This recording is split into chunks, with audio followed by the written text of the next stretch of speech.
इसीलिए वो कभी कभी सोचता है कि वो कोई क्राइम करे ताकि वह फिर से इस जेल में जा सके। लेकिन ब्रुक्स इस उम्र में कोई भी क्राइम नहीं करना चाहता था और इस भीड़ भाड़ वाली तेज रफ्तार वाली जिंदगी में ब्रुक्स सरवाइव नहीं कर पाता और अपनी जान दे देता है। मरने से पहले वो जेल कैदी मिला और उस कैदी ने मुझे बताया कि एक रात वह एक घर में चोरी करने गया। चोरी के दौरान उस घर का मालिक जाग गया। अब पकड़े जाने के डर से उसने उस घर के मालिक और उसकी पत्नी को मार डाला। बाद में उसे पता चला कि वो दोनों पति पत्नी नहीं थे बल्कि लवर थे और वो औरत एक बहुत बड़े बैंकर की पत्नी थी। कुछ समय बाद जब मैंने अखबार में न्यूज पढ़ी तो मुझे पता चला कि पुलिस ने जब इन दो मर्डर्स के बारे में जांच की तो पुलिस को शक हुआ कि इन दोनों को बैंकर ने मारा है। इसलिए बैंकर को उसकी पत्नी और उसकी पत्नी के लवर के हत्या के इल्जाम में गिरफ्तार कर लिया गया। यहाँ हमें पता चलता है कि एंडी बेग क्यों मारा गया और एंडी मन ही मन सोचता है कि वार्डन बहुत ही घटिया इंसान है। एंडी वार्डन से कहता है कि आज के बाद मैं तुम्हारा काम कभी नहीं करूंगा। तब वार्डन कहता है कि मेरा काम तो तुम्हें ही करना पड़ेगा वरना मैं यह जेल तुम्हारे लिए नरक बना दूंगा। और जाते हुए वार्डन सिक्योरिटी गार्ड से कहता है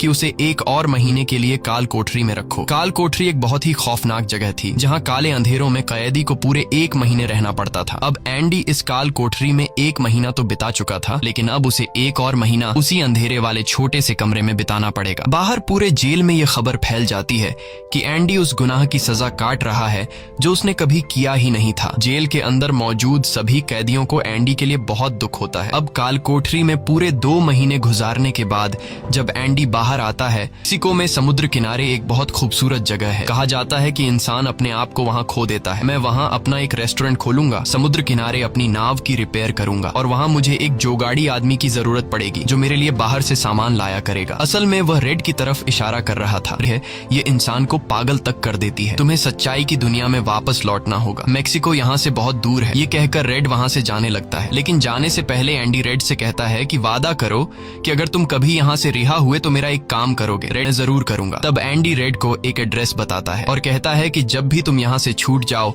तो उस जगह जाना जहाँ एक बड़े मैदान के बीच एक खूबसूरत पेड़ है। उसी पेड़ के नीचे मैंने अपनी वाइफ को प्रपोज किया था। वह रेड से कहता है कि उसी पेड़ के नीचे एक दीवार के अंदर तुम्हें काले रंग का पत्थर मिलेगा जिसके नीचे मैंने एक बॉक्स छिपाया है और जब भी तुम रिहा हो जाओगे तो वहां जाकर उस पत्थर के नीचे उस बॉक्स को देखना। कपड़े और वह हथौड़ी मिलती है जो आज से 20 साल पहले एंडी ने रेड से मंगवाई थी। ये वही हथौड़ी होती है जिससे पिछले 20 सालों से एंडी अपनी सेल की दीवार में सुरंग बना रहा था। 20 सालों से एंडी ने यह काम इतनी बारीकी से किया। बैंक में जाता है जहां पर वार्डन का सारा ब्लैक पैसा होता है। ये पैसे एक ऐसे आदमी के नाम पर होते हैं जो इस दुनिया में है ही नहीं। ये सारा डॉक्यूमेंट्स का खेल एंडी ने ही तो बनाया था और बैंक में उस अकाउंट के ओनर का जो सिग्नेचर था वह जेल से एंडी किया करता था। इसलिए एंडी को वार्डन का सारा पैसा निकालने में कोई मुश्किल नहीं होती। एंडी के पास उस आदमी के नाम के सारे डॉक्यूमेंट्स होते हैं इसलिए एंडी बैंक्स में जाकर सारे पैसे निकाल लेता है और ये पैसे होते हैं $3,70,000। यानी कि एंडी न केवल आजाद हुआ